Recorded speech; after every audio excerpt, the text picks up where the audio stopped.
Hello, everyone, and welcome into the Go 24/7 podcast. Back-to-back days of podcasting, indeed. Glen West alongside Bryce Koon, and we talk today as LSU baseball gets ready for Hoover, Alabama, the SEC tournament, which got underway today. We're recording this after the fact that LSU knows their opponent, South Carolina, tomorrow morning. Going to be a fun matchup. Glenn, it's going to be a matchup, too, that a lot of people are going to deem as Game 3 of that weekend series that they never got to play in Columbia due to some torrential downpour, literally some hurricane-like weather. But it's going to be a fun matchup to watch. We're going to dive into that matchup. What does the week look like for LSU?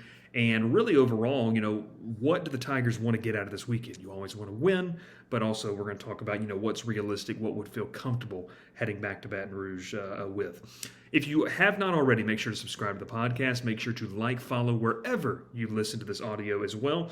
And we appreciate you tuning in on a fine Wednesday, Tuesday, whenever you're listening to this. Maybe you're listening to it right before the game. We appreciate it. Glenn, let's talk about this. South Carolina is the opponent. I watched the game. I know that you were kind of in and out looking at the game and everything. The big thing that stood out to me, Glenn, was South Carolina's ability to hit with runners in scoring position, taking advantage of the opportunities that Georgia gave them. We saw, this past weekend, Georgia's pitching is not the greatest, obviously. They allowed for some opportunities, but you still offensively have to take advantage. South Carolina did that, and you said right before we came on, it's a potent offense. They're getting healthy. So what do you kind of think LSU's running into here in just the first game, which should be an intriguing matchup? Yeah, it should be a very fun matchup. I mean, these are two highly explosive offenses, and just kind of scanning how the game planned out. Didn't look like South Carolina had to use a ton of their big bullets out of the bullpen or on the mound. They used one of their better relievers to go, I think, 6 or 7 innings today, and then they only made one other trip to the bullpen for the entire game. So it sounds like they're going to have a pretty healthy pitching staff for tomorrow. And yeah, look, it's going to be an important matchup for LSU just to kind of see how they stack up. We kind of know that they're already one of the best offenses in the country, and certainly South Carolina has been right up there towards the top of the conference this year in terms of offense and just consistency. And like you said, now they're getting a little bit healthier. Just doing a quick scan of the game today, it did look like the bottom of the order had a lot of success. The 7, 8, 9 guys, which just shows you just how good of an offense they have. I mean, people want to focus on Petrie and what he can do as a true freshman. He's been fantastic for most of the year. But they have guys that can go 1 to 9 and in their lineup, and that's very much how LSU likes to play. That's how they operate as an offense as well. You look at the 9-hole hitter Josh Pearson on Thursday and Friday coming through with some of the biggest hits of the season for LSU in those 2 wins over Georgia. So, yeah, it's going to be a very fun offensive-oriented matchup. I don't know this for a fact because we don't know who the starting pitcher is going to be at 2 o'clock on Tuesday when we're recording. So, Yeah. I don't believe it'll be Paul Skeens on Wednesday against South Carolina. I think what you're probably looking at here is a couple of the kind of make it more of a bullpen kind of game. I would imagine that Riley Cooper, or Bryce Collins, Nate Ackenhausen, those are going to be some of the names that you see against this lineup. And so, it'll be interesting to see how those guys respond. I think that the biggest thing, though, and we'll get into more of this, just out of the week, what you want to see from LSU's staff is just them being able to hold up, just seeing some of the depth or for what we know right now, lack of depth that has shown out of the bullpen. If some of those guys can get going a little bit, that would be probably the biggest thing I'd want to see out of this week. If they can, scratch together a couple wins, maybe get into the weekend, but more importantly, just to see how that bullpen holds up against some of these really stout offenses here in the SEC. Yeah, and obviously, one of the big questions is how does LSU lay out that pitching staff? And if this was a regional or a super regional where you lose, you go home essentially kind of deal, and your season's over, you would obviously want to take care of it day by day. You can't really worry about tomorrow until you win today. And this is obviously a little bit different. We've had some great conversation on our board about this. Glenn, and I sit in the camp, and this is just obviously, like we said, it's 2 o'clock. We don't know I'm sure we'll know, and by the time that we release this podcast, folks might know, who the starter is. Would it be surprising to see Ty Floyd get the nod, in the South Carolina game and pitching Skeens that next game, win or lose. I'll argue this. I don't. I think Skeens is going to pitch no matter what. Like if LSU were to just play 2 games and be done, you have to pitch Skeens in my opinion because you can't really go 2 weeks without him pitching, getting ready for a regional in Baton Rouge.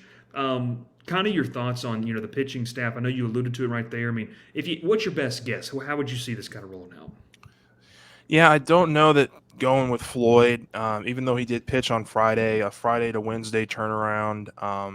I don't know that the staffs or that the coaches are going to put him in that position to where he really needs to turn around, for really 4 days later and be ready to give you some really deep outing.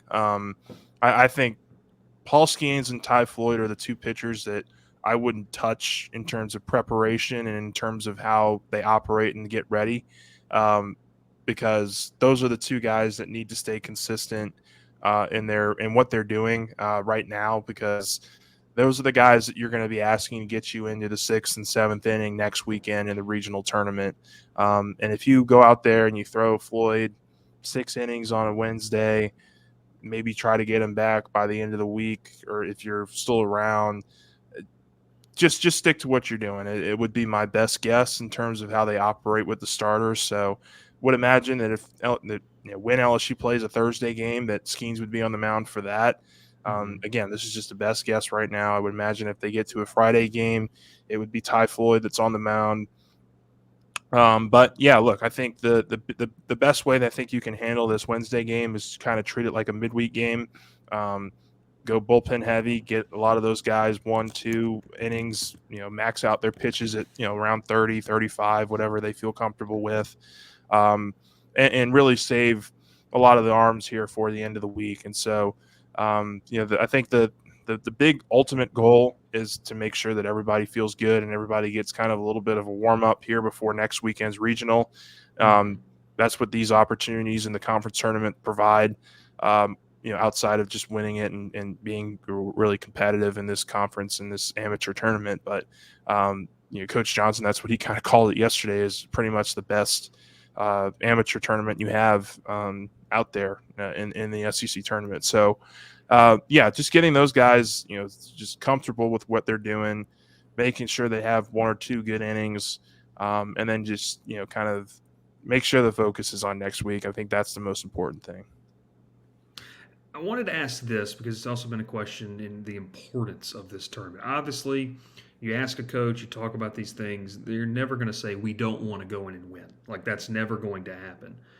But with this situation, we've mentioned not wanting to mess with the rest of some of these players. But if LSU wins tomorrow, and I'm looking at the bracket right here, if they win tomorrow, they would play again, and I'm positive. It took me a while. They play again at Thursday at 4:30. If they won that game, they wouldn't play again until Saturday. Glenn, so really it's one of those things where you just win 4 straight, and you're the SEC tournament champion if you can win the 4 straight in your LSU's position.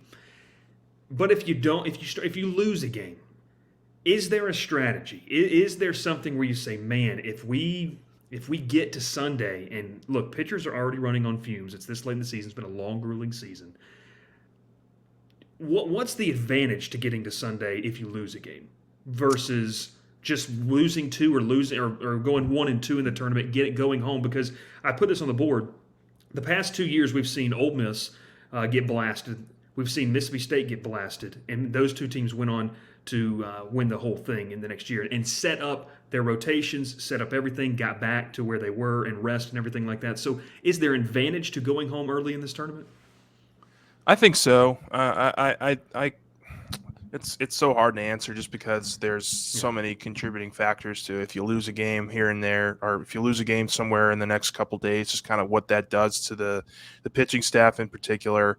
But what I come back to for this particular LSU team is they have put themselves in a position where, regardless of what happens this week in Hoover, whether they lose twice in a row, whether they win one and lose twice, they're going to be a top 8 national seed. And I don't think any scenario that's out there right now, even if they go out there and lose 10-0 both times in their games the next couple of days, that's not going to detract from what LSU is going to be in terms of a national seed. Um, and for that reason, I don't think that you need to be aggressive. I think you can be creative, but not aggressive in terms of how you set things up. Um, whether that's, throwing a guy an extra inning or so, making sure your guys are just ready for next weekend is really the biggest thing I think for LSU. Going to be the biggest focus point. I mean, we talked with Jay Johnson about it on Monday. Didn't want to give up too much in terms of how they're strategizing with the pitching staff, but um, I think the plan is going to be for him to look ahead to next weekend and be the guy that's going to be making those decisions on what's best for the team. Because this is an important tournament. It's nice if you win it. It's a nice little accolade that you can add to your season. But the big one is next week and getting started on the right track with the regional. And so I think everything that happens this week is going to be done with that in mind. Just knowing that regional's next weekend and that they really need everybody to be at their best for those games. And I'm with you there. I think it's a team by team situation. A team like South Carolina that struggled down the stretch and is going to be playing LSU tomorrow. Like, this is a golden opportunity for them to build back up that momentum. To see, they haven't had a great offense. They put up 9 against Georgia. If they come out tomorrow and their offense is clicking and they do really well, that's what could propel them, obviously, to whatever they're going to accomplish in the postseason. But I do agree with you. You don't And want to some sit in the teams camp need of it's okay wins. to lose. Yeah, exactly. Some Some teams teams need do need wins at wins. this time of year. LSU, Florida, Vanderbilt, those 3 teams don't need wins. I think those 3 teams are safe in terms of a top 8 national seed. Um, Would yeah, you add I Arkansas into that conversation too? I would certainly, Arkansas Yeah. too. I think those 4 are pretty much locks to be a national seed, and which is really incredible. LSU has half of the top national, or SEC has 4 of the top 8 national seeds. That'd be pretty incredible. It's just again points to the how far and above this conference is in this sport right now. Mhm. So yeah, look, that's going to be for a team like South Carolina that is maybe fighting the 2-3 kind of bubble right now as a tournament team. 1-2, maybe they're a regional host or on the bubble of a regional host right now. I'm not sure. I haven't looked at the top 25 rankings, but there are some teams here in this tournament that need to win games, and I just don't think LSU's in that conversation, and they need to strategize next week more than this week. So obviously wins. We talked about pitching staff a little bit, how it can lay out.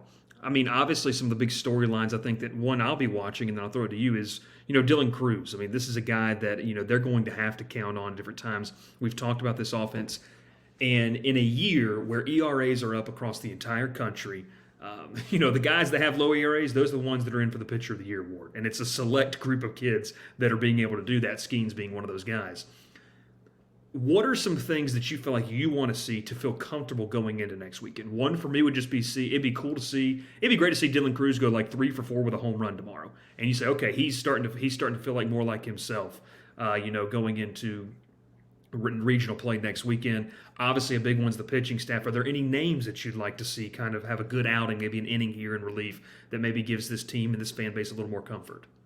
Yeah, I mean we've talked about the pitching staff some, so maybe I'll focus on the offense with that. But certainly you want to see Dylan Cruz get back on track. I mean he had a couple good swings against Georgia. I think overall though he'd probably tell you that it wasn't his best weekend. I mean it looked like he was really starting to get back with that midweek game last week and towards the end of the Mississippi State series. But he had I think 5 or 6 strikeouts this weekend, which is very uncharacteristic for him in a 3-day stretch to strike out that many times. So certainly want to see him get back to what we saw, a month ago from when he was just hitting nukes every other couple of bats. I mean, he was just Ridiculous. phenomenal.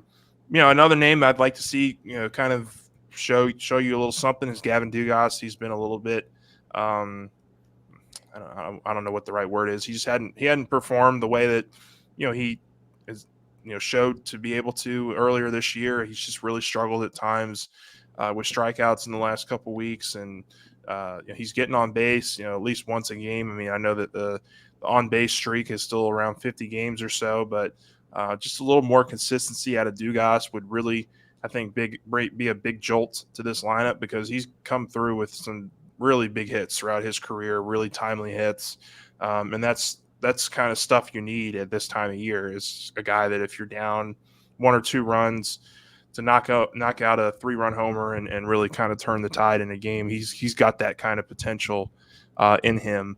Certainly defense I think is another thing that has waned a little bit for LSU the last month or Yeah. so. They've made some more mistakes there, and when you have a bullpen or pitching staff that's kind of struggled outside of 2 or 3 key guys, you really need to play flawless defense behind them. And so maybe having a cleaner week on defense will really, I think, be a good momentum boost for this team heading into next week. But yeah, those are probably just a couple names and a couple things that I'd like to see outside of the bullpen, just being a little bit more consistent in terms of the arms they're using and which guys are performing well.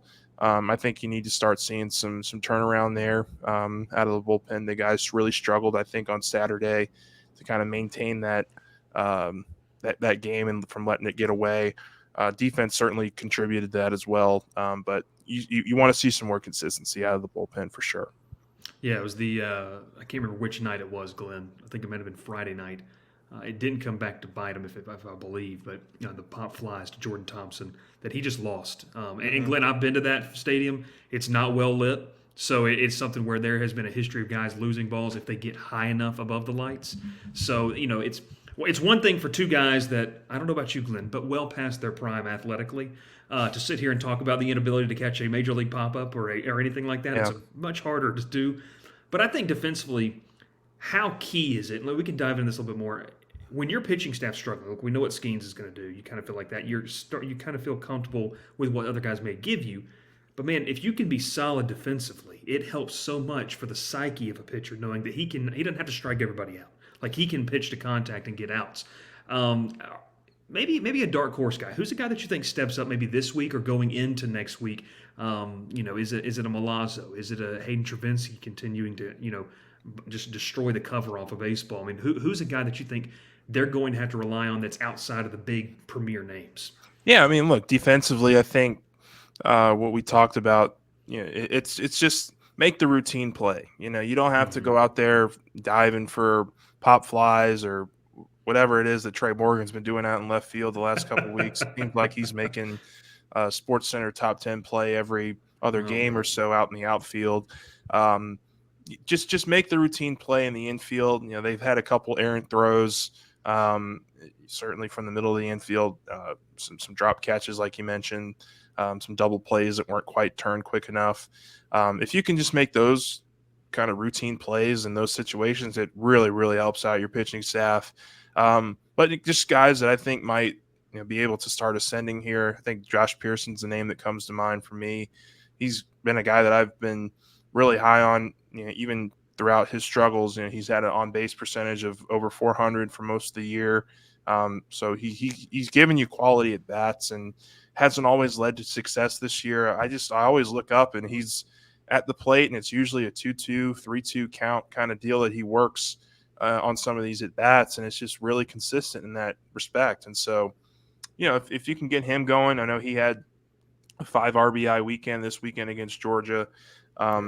If he can give you something there at the bottom of the lineup, man, that is just gravy on. It's just icing on top of the cake there, because a lot of these guys, like you mentioned, Travinski is playing really well right now. Beloso, I think, is a guy that maybe you look at and you kind of switch him and Jared Jones out on a given matchup, just whatever you like. Milazzo's had some really nice moments at catcher, so it is going to be important for a lot of the supporting cast, the guys who aren't considered the superstars of the team, to go out there and help contribute, and certainly that starts here against some really quality opponents in Hoover. It's going to be important for a lot of those guys to really step up, because you're facing really quality teams every day that you're going to be playing this week. Whether it's South Carolina today or whatever it is, whoever it is down the week that you get to face, it's going to be really important that everybody kind of gets back to the level they were playing at really a month ago or so. Yeah, I think too. It's also important to play sound when you have a team that's probably a little more desperate than you, and that's going to be the case tomorrow. You talked about South Carolina maybe battling on that 2-3 line, battling on the 1-2 line. Do you want to be the top 2 seed? I don't know. That is a conversation that I know South Carolina is having, and a lot of people around D1 baseball, around the college baseball rankings, are having as well. But it's going to be a fun week. Obviously, I think currently, Glenn, Tennessee, Texas A&M playing. Last time I looked at that, I think the Aggies were up 2-0 over the Volunteers, so that's kind of a surprising note. Texas A&M trying to get some momentum, and Tennessee, another one of those programs that has had a tale of two seasons, and LSU trying to avoid a tale of two seasons, wants to continue to play strong. Last question for you. It's been a conversation. It's been a big topic, a hot topic on our boards, on social media. Can this team get to Omaha with the way it's constructed, the way it's playing right now? Or does something really have to change in your mind? It's a great question. I think something has to change. I think you need to look. I think it was a good start against Georgia, but you want to see it now in Hoover. You want to see it next week in the regional. You got to find somebody late in the game that you can count on out of the bullpen. And Gavin Guidry has shown you to do that in late game situations. I think his best pitching has been when he's pitched in 8th and 9th innings and needed to get the last 3, 4, 5 outs.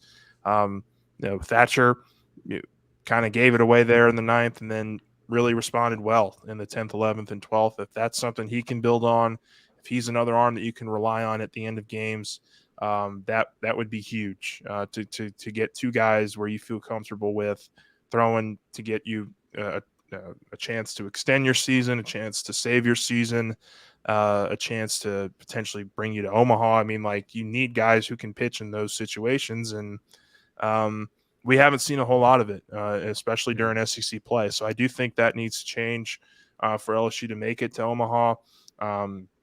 Offensively, look, I mean, we're splitting hairs here, but they haven't been what they were showing they could be for about 3 or 4 or 5 weeks there in the middle of SEC play.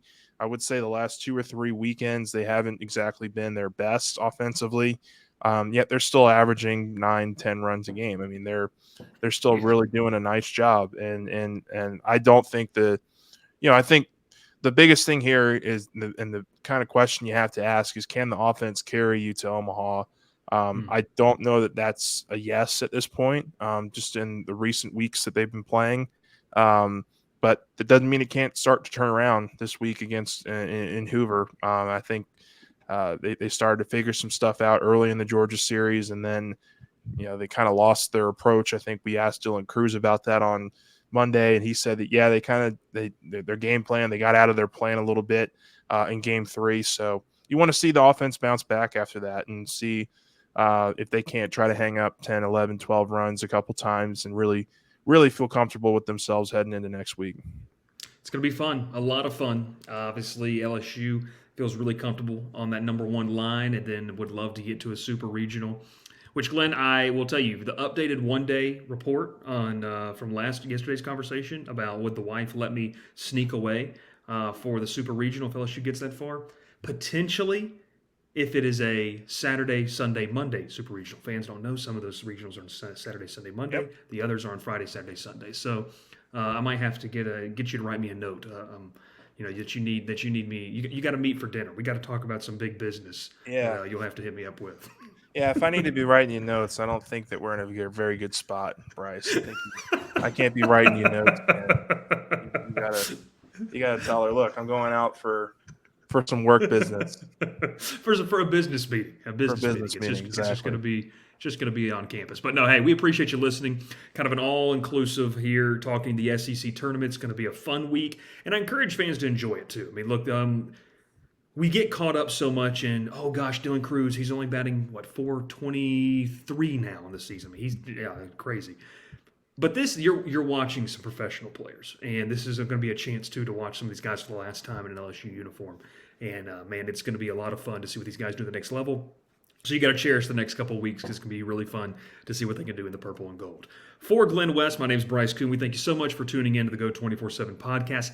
Smash that like button. Hit the subscribe button if you're on YouTube. Do the same and leave us a 5-star review over on Apple Podcasts or Spotify as well. And finally, certainly not least, make sure to head over to Go247 for some of the latest news. We're going to have coverage all week long, and including some recruiting stuff. Football coverage never ends as we get closer and closer to the start of the season. Glenn, I don't know how much you pay attention. I think we're 95 days from Hawaii going to Vanderbilt. So that's a lot of fun. Yeah, well, I think we're at the 100-day mark of LSU, LSU, Florida State next week. Yeah. I don't know when.